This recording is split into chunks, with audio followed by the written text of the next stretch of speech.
Sejam bem-vindas e bem-vindos ao Entre Livros e Leituras para Grandes e Pequenos, um bate-papo sobre os livros literários aprovados no PNLD 2022, um podcast da Companhia das Letras.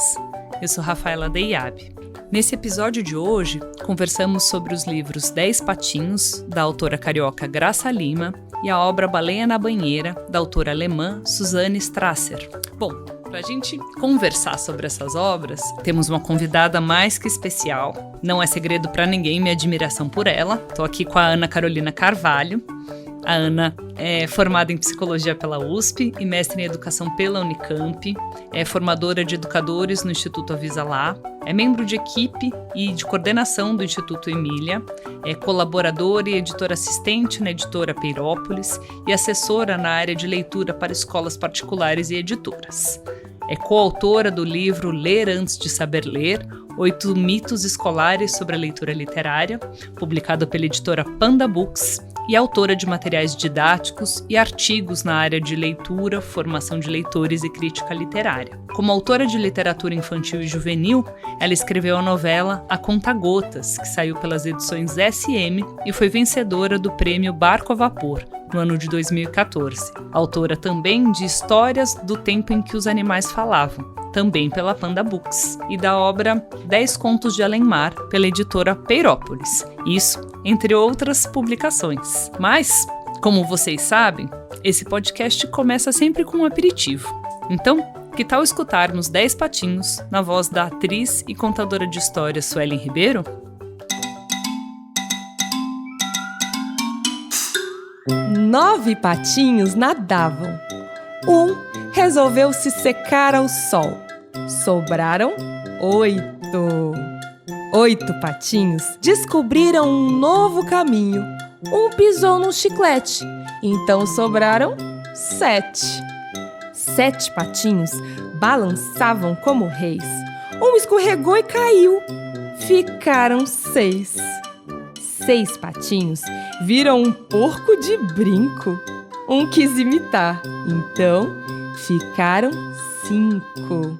5 patinhos viram algo se mexer no mato. Um quis seguir o rato, então ficaram 4.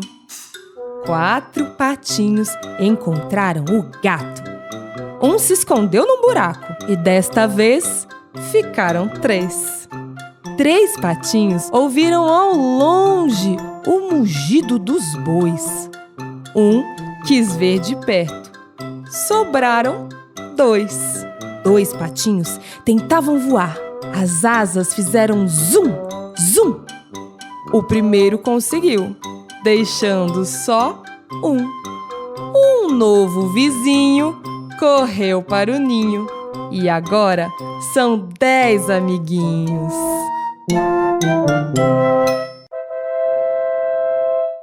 Ana, muito obrigada pela presença aqui hoje conosco. Obrigada pelo convite e por essa apresentação tão afetiva e generosa.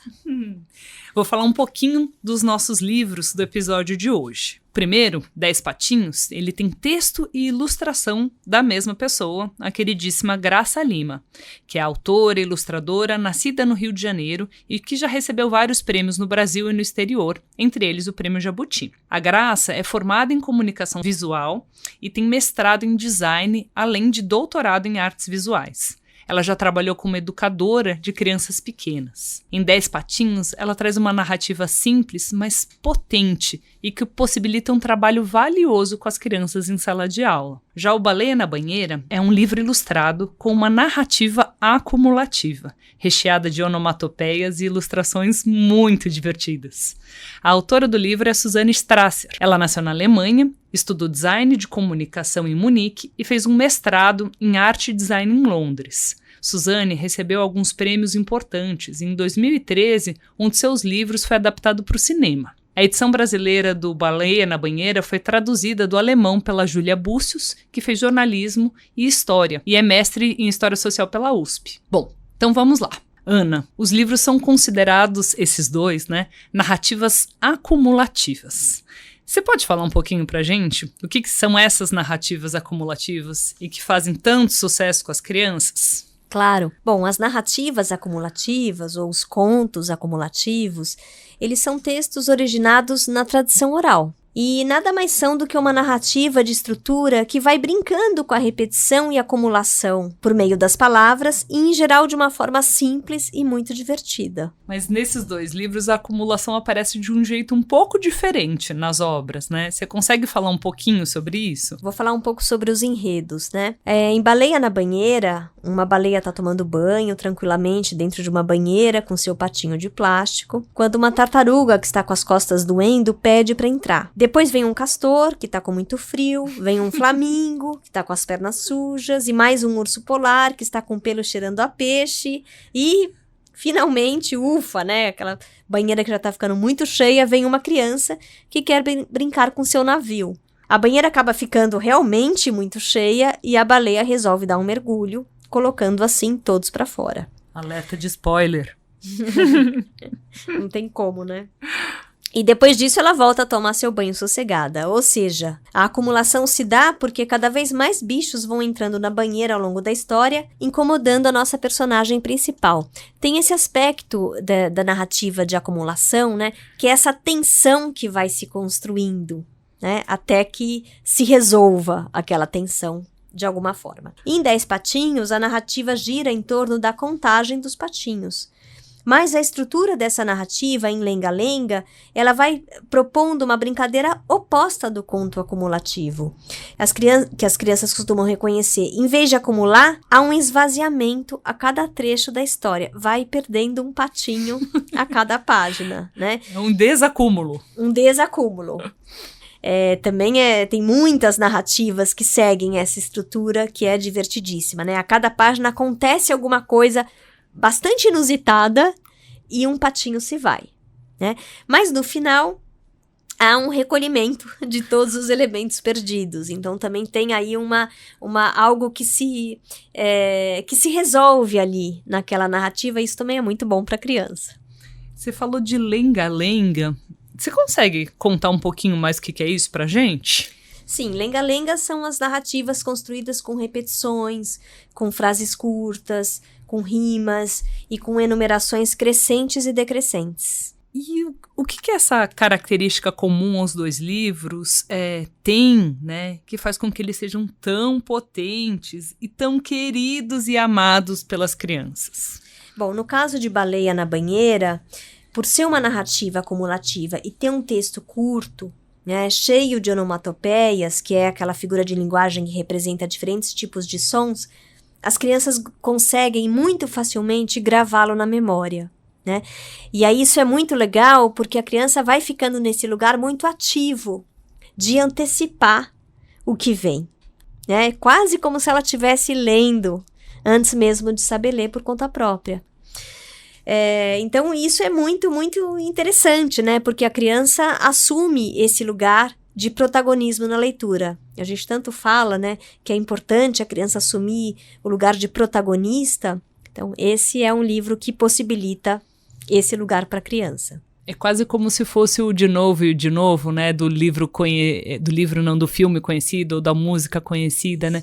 Acho que às vezes a gente, enquanto adultos, esquece que muitas experiências a cada dia na vida da criança são experiências inaugurais, né? Primeira vez que ela está vivendo aquilo.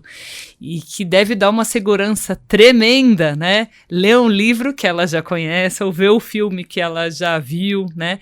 Que dá uma sensação de potência mesmo e de previsibilidade, né?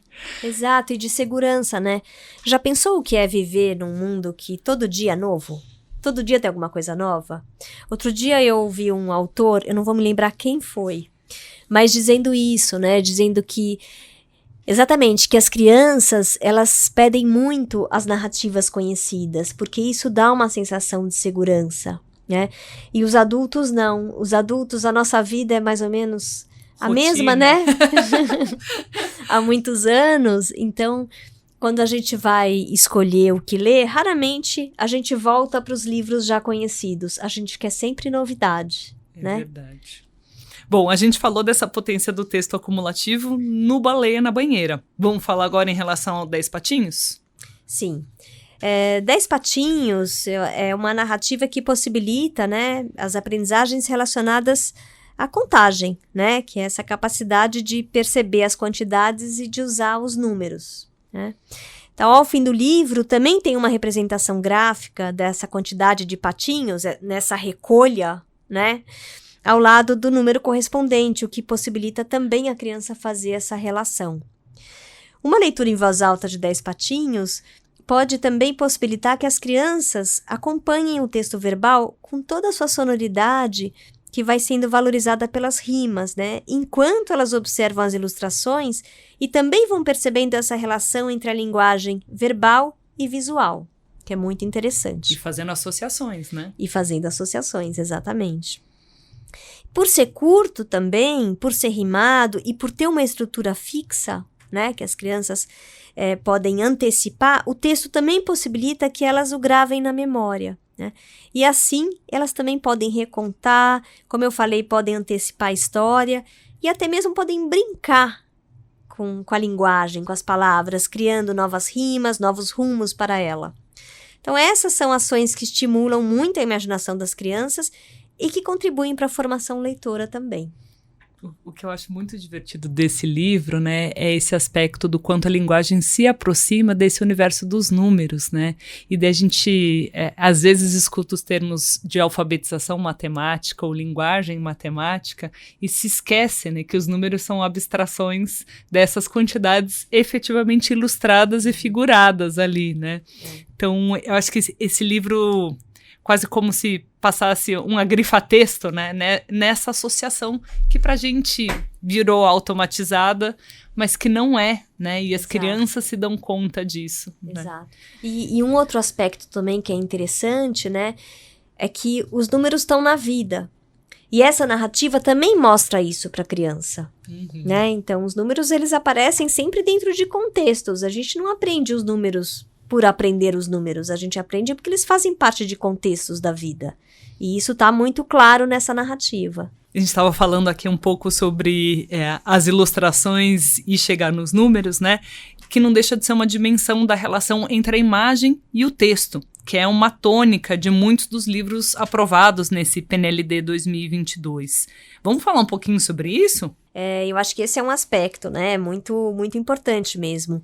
A imagem, né, ao lado do texto, ela vai criando novas possibilidades de leitura. Ela vai trazendo elementos, né, e ampliando os sentidos daquela narrativa. Então, por exemplo, no fim de 10 Patinhos, o que a gente vê? A gente vê que chega um novo vizinho para integrar aquele grupo de 10 patinhos. Isso não está escrito no texto. Né? Mas é algo que a criança vai olhar na ilustração e ela vai perceber que tem esse novo elemento ali, né? Então, esse é um jogo que pode também ser iluminado para a turma em uma leitura em sala, né? O que a imagem conta que não está no texto? E é um patinho que é para lá de especial, que a gente vai falar daqui a pouco. Exato. E isso também, né, essa revelação que tá na imagem, mas às vezes não é falada, acontece no Baleia na Banheira, né? Sim, com certeza, né? Essa que a gente chama de leitura dialogada, né? De Baleia na Banheira, que pode ser feita pela professora, pelo professor, possibilita que as crianças acompanhem o texto verbal, né? Que vai narrando com detalhes a sequência de acontecimentos, e enquanto isso, elas vão observando atentamente as ilustrações que cumprem também um papel crucial na construção de sentidos na história. Então, de novo, esse é um livro ilustrado, né? Porque a construção de sentidos, ela acontece junto, né? Com imagem, texto e imagem entrelaçados. E nesse jogo, as crianças, né, podem estabelecer novas relações entre a linguagem verbal e visual.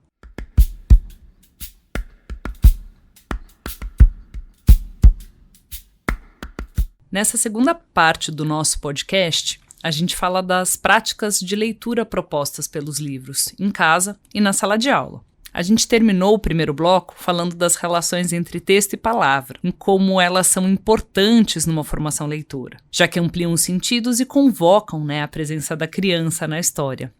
Como é que a gente pode pensar nessa relação para ser explorada, né, durante a leitura desses livros. Como é que a gente pensa nessas práticas, né, que coloquem em evidência essa dimensão da relação entre texto e imagem? Então, quando a gente escolhe compartilhar com as crianças, né, ler com as crianças um texto que tem essa imagem muito forte entre texto e ilustração, texto e projeto gráfico, né, enfim, a gente precisa garantir que todas as crianças vejam as imagens. Não basta o educador, a educadora só ler a história, né? Só oferecer o texto e depois mostrar a imagem. Tem livros que isso é possível, né? Então, se a gente vai ler, por exemplo, um conto de fadas, isso é perfeitamente possível. Né? Então, tem lá uma imagem, eu posso ler, posso mostrar algumas, não todas, depois deixar o livro disponível para as crianças explorarem. Dá para fazer sem perder, né, o sentido da narrativa. Mas no caso do livro ilustrado, não dá. Precisa ao mesmo tempo, né? As crianças precisam olhar. Então, o educador, a educadora precisa pensar um jeito de posicionar, de posicionar o livro e também as crianças de forma que todos vejam. Às vezes ele pode ficar mais altinho, sentar num banquinho e ficar um pouco mais elevado para as crianças verem o livro, né? Então, acho que isso é muito importante de cuidar, né? Porque é uma condição para aquela leitura. E a gente deve fazer perguntas mais específicas, né, sobre relação imagem e texto, o que vocês perceberam nesse trecho, ou é uma pergunta mais aberta para dar relevância para essa dimensão? Eu acho que assim, as perguntas abertas, elas devem estar sempre presentes, né? Então, essas perguntas, por exemplo, que possibilitam, né, diferentes expressões, que as crianças possam trazer suas impressões sobre a leitura, né? Essas perguntas que possibilitam diferentes respostas. Então, quando a gente vai mediar a leitura de um livro, a gente tem que desconfiar dessas perguntas que todo mundo vai responder igual. Não são boas perguntas, né? É mais uma checagem, né, de conhecimento do que de fato você está convocando o leitor. Agora, tem um outro aspecto também que eu acho que a gente precisa cuidar, que a gente também está ensinando as crianças a prestarem atenção nessa relação tão casada de texto e ilustração. Então, às vezes, pode sim o professor, a professora, ou fazer um comentário sobre isso. Vocês notaram que tem aqui... Né? A imagem está revelando que não está num texto? Às vezes, né, tem uma imagem, não é o caso desses livros, mas que a imagem está até dissonante em relação ao texto. Então, como a gente quer ir ampliando essas competências leitoras das crianças, a gente pode sim fazer algumas perguntas, mas cuidar, né, para que as crianças possam trazer as suas visões, os seus olhares, para que possa circular diferentes opiniões, porque isso é que enriquece a leitura também. E no caso específico do 10 Patinhos, como é que a gente consegue dar relevância, né, e mais importância para essa dimensão da relação entre texto e imagem? Bom, em 10 Patinhos, né, desde a capa, a gente já tem uma boa oportunidade de conversar com as crianças, né, porque as imagens por si só podem levantar muitas possibilidades sobre a história que vai ser narrada, né? Então, dá para perguntar para elas, por exemplo, quantos patinhos elas estão vendo, porque isso não é só uma checagem de conhecimento. A gente não quer só saber se as crianças... Né, isso faz parte do enredo. Perfeito. Né, tá contextualizado. Então, parece que os patinhos estão indo para algum lugar. Onde será que elas vão? Para que as crianças possam também levantar hipóteses sobre o que elas vão ler, né, ou a história que elas vão ouvir. Esse formato mais horizontal do livro, ele também possibilita que o leitor vai acompanhando pelo texto e pela ilustração o que está acontecendo com os patinhos que ficam e com os que seguem juntos, né? O formato horizontal, ele é mesmo um caminho, uma né? trajetória. Uma trajetória. Então, tem também essa interlocução do projeto gráfico com o texto e com a ilustração, né? Então, isso também pode ser apontado para as crianças. Por que será que esse livro tá deitado?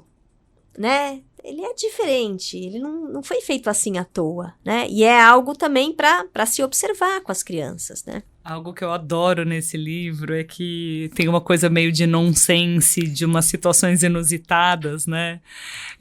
Quando um dos patinhos fica pelo caminho, né? Ele encontra um porco com um brinco.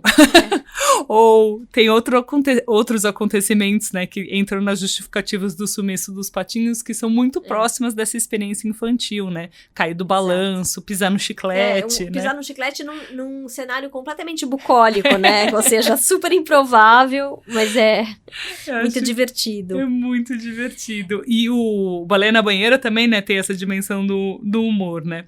Humor, exatamente, né? Porque o humor, ele tem a ver com deslocamento, né? O que é o humor? É quando você, né, surpreende porque você apresenta uma coisa que tá totalmente fora do lugar, né? E isso que torna engraçado. Então também... E apontando isso para as crianças também é interessante, né? Sim. E vai dando um certo desespero, né? No 10 patinhos, que você fala, gente, tá chegando no final e não vai ter patinho nenhum, né? E aí? Exato. E aí eu acho que também tem um conforto aí, porque os patinhos são as crianças, né? Sim. E então é muito legal que no final tem essa recolha, porque dá um conforto para as crianças, né? E tem uma revelação no final, né, Ana? Quando, né, tem essa recolha, né? Exato. Tem lá os 9 patinhos protegidos pela mamãe e chega o vizinho, né, que corre para formar o grupo, né, dos 10 patinhos. E eu já tinha falado, né, que a gente ia comentar sobre esse patinho, mas enfim, só para, assim, de novo ressaltar isso que você disse, né, que esse retorno, né, a uma ordem, como que resolve, né, quase um conflito da infância, né, que diz isso, né, que vai se distanciando da mãe e depois volta para debaixo da asa. Exatamente, porque eu acho que tanto é uma fantasia da criança, né, como é também uma realidade da criança. Não é o que acontece quando a criança vai para a escola? Sim. Né?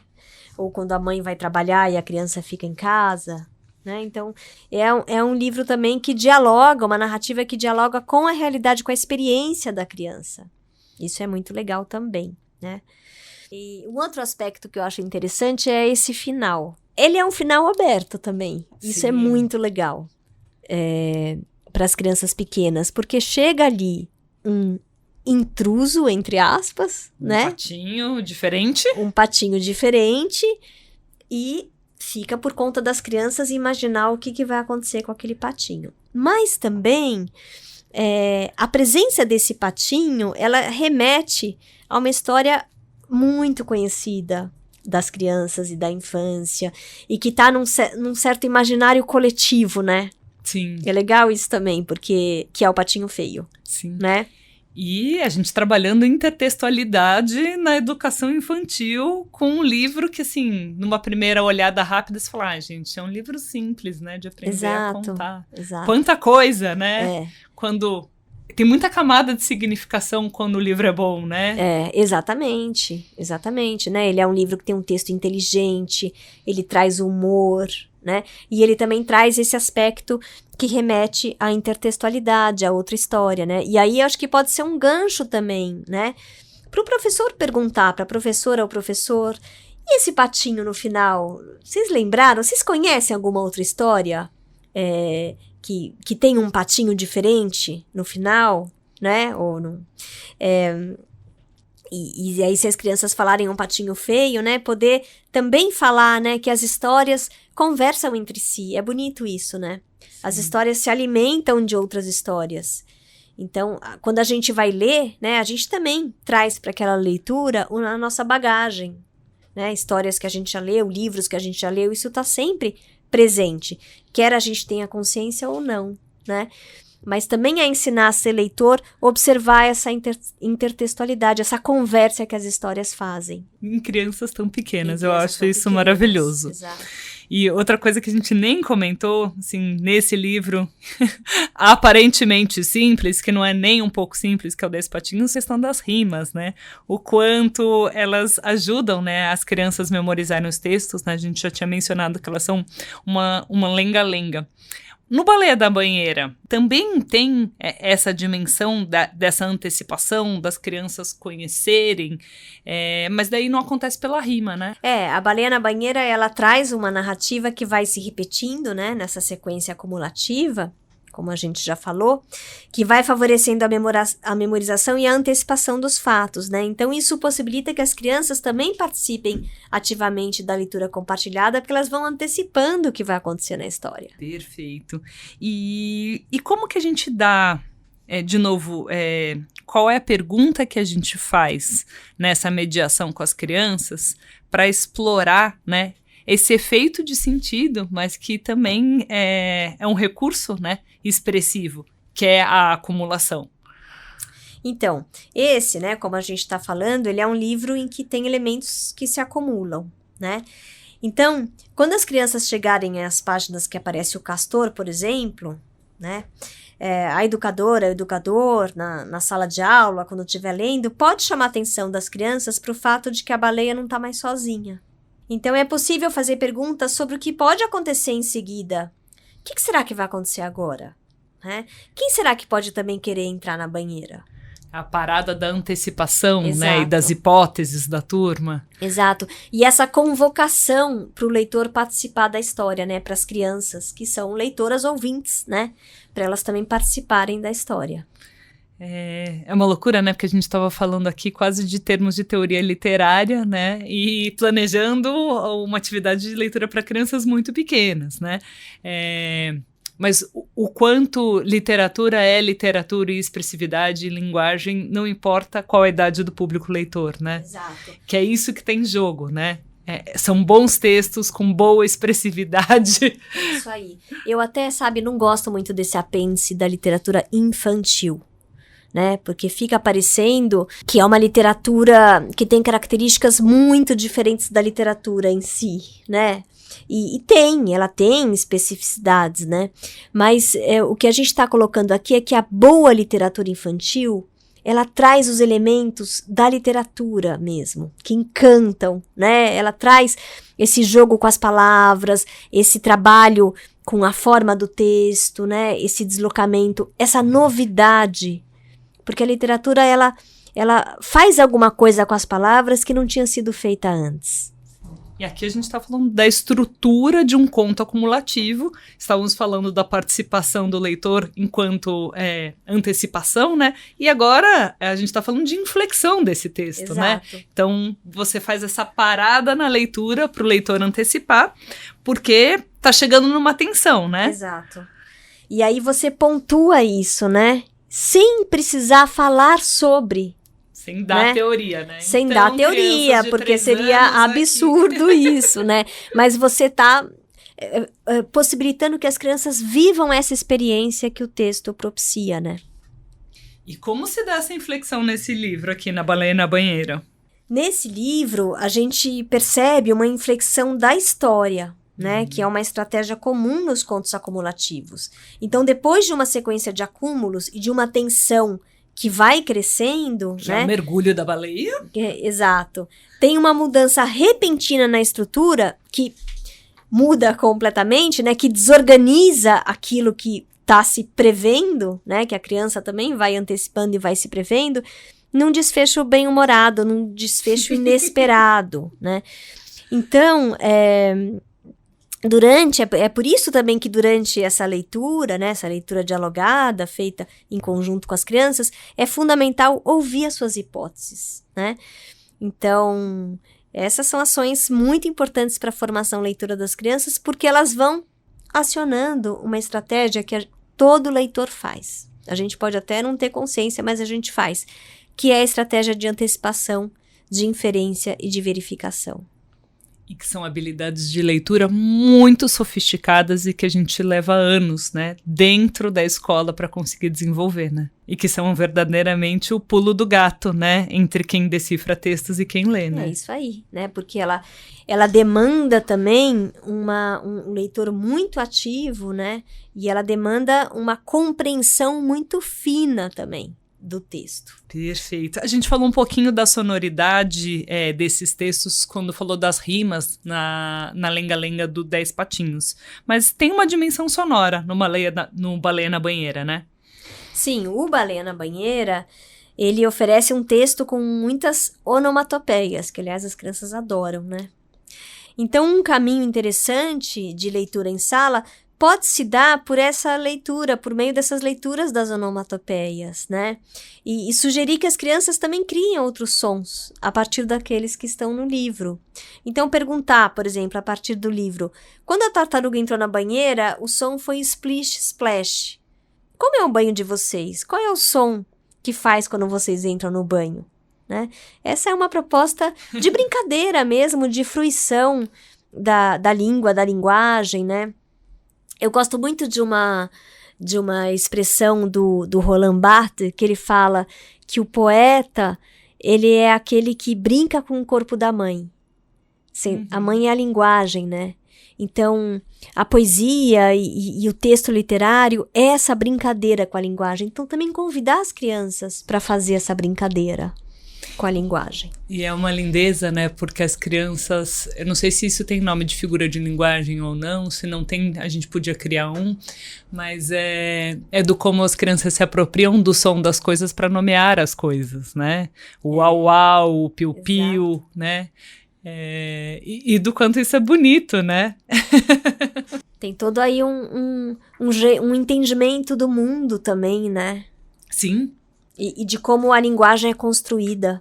É muito bonito isso, né? E dessa associação de novo, né? Entre os sons e aquilo que é grafado, né? Isso. A onomatopeia é exatamente isso, né? Isso, o exato. som que é grafado. Então, aquela associação que você falou que é crucial para uma alfabetização, ela é muito presente na onomatopeia, né? Essa correspondência do oral e do escrito, ela tá muito explícita, né? Aí tem uma outra coisa que gera um efeito de humor. E eu diria que até uma diferença de interpretação, muitas vezes, entre adultos e crianças no Baleia na Banheira, que são os bichos que se acumulam em posições diferentes na banheira e que os adultos não dão a menor bola para isso, porque eles só estão lendo o texto que eles vão decorando, né? Do acúmulo, mas os bichos vão mudando de ordem na banheira. Como que a gente consegue explorar um pouco isso, né? Essa dimensão que as crianças percebem e dão risada, às vezes, quando a gente tá folhando e a gente não sabe do que eles estão rindo, né? Sim. Eu acho que uma possibilidade, né, é voltar para as imagens, né? Eu acho que esse livro, depois de ler, né, voltar, por exemplo, a imagem que todas as personagens estão na banheira e perguntar sobre a posição delas ali, né? Que personagem que tá dentro da água, quem tá por cima, quantos animais estão na banheira, né? Quais são os animais menores, qual desses animais deverá ser o mais pesado, enfim. Voltar para a ilustração e explorar, né? Por meio de perguntas, de comentários também, estimulando as crianças a fazerem os seus sobre aquela ilustração. E tem uma coisa que eu gosto muito na ilustração da Suzane, que é a expressividade com traços muito simples, gente. As expressões assim, que ela ótimas. consegue fazer com a baleia e com outros bichos apenas pelo movimento da boca e dos olhos, né? É algo que é impressionante e às vezes assim, é de um efeito cômico muito forte, né? A expressão da baleia, dos olhos da baleia, você vai acompanhando, né? Ela conta uma história. Esses olhos contam uma história. E é uma bolinha com um pinguinho preto dentro, né, gente? É muita habilidade, né, nessa linguagem específica que é o desenho e a ilustração. Bom, voltando agora o 10 Patinhos, né? A gente falou que tem uma rima. Vamos explorar um pouquinho alguns trechinhos, alguns versinhos? Dá para reler algumas rimas e criar outras, né? Isso pode ser bem divertido com as crianças. Então, por exemplo, 5 patinhos viram algo se mexer no mato. Um quis seguir o rato, então ficaram 4. A partir desse trecho do livro, dá para perguntar para as crianças qual outro animal rima com mato, né? E propor que elas façam modificações no texto, né? E brinquem um pouco também com a língua, com as palavras. E existem outros lenga-lengas que são famosos? É igual outros trechos de repertório popular que a gente, narrativas orais que apresenta para as crianças? Trazer outros seria uma possibilidade? Sim, eu acho que essa é bem interessante, né? Tem aquela Tango no Mango, Tangulomango. Você conhece essa? Não conheço. Que é uma brincadeira também, é um lenga-lenga, né? Que é cantado, é uma delícia. E sim, eu acho que é uma oportunidade de ampliar o repertório das crianças do gênero, né? Perfeito. E também, a gente não precisa também explicar para as crianças pequenas o gênero, né? Mas trazer outros exemplos que possam ir possibilitando que as crianças observem essa constância, essa semelhança, né? Uma outra coisa muito legal pode ser fazer uma pesquisa com as famílias. Porque como são textos de tradição oral, muitas vezes as famílias conhecem outros textos com outros enredos, né? Então também dá para explorar isso e pedir para as crianças perguntarem em casa, será que os mais velhos, né, de repente os avós, conhecem textos de lenga-lenga? Nossa, adorei, Ana. Assim, saindo dessa conversa, só pensando na difícil tarefa que é ser um bom mediador de leitura, que é dar conta da teoria literária, mas conseguir fazer perguntas para que os alunos cheguem a ela sem usar esses termos e esse conhecimento, né? Que sutil arte, né, de fazer essa mediação. A conversa tá muito boa mesmo, mas infelizmente a gente chegou ao fim desse nosso bate-papo de hoje.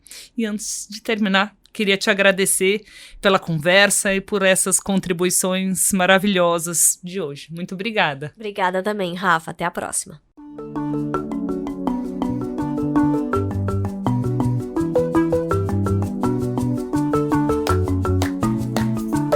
E esse foi o Entre Livros e Leituras para Grandes e Pequenos, um bate-papo sobre os livros literários aprovados no PNLD 2022, um podcast da Companhia das Letras. Muito obrigada a todos os que nos escutaram e nos acompanhem nessa roda de leitura. Nos encontraremos em breve para falarmos de outros 2 livros. Boas leituras e até a próxima! Esse podcast contou com a apresentação de Rafaela Deiabe e Ana Carolina Carvalho, roteiro Carla Quinzo, leitura e interpretação Suelen Ribeiro, produção Alex Caires, gravação e mixagem Estúdio Central 3, edição Paulo Júnior.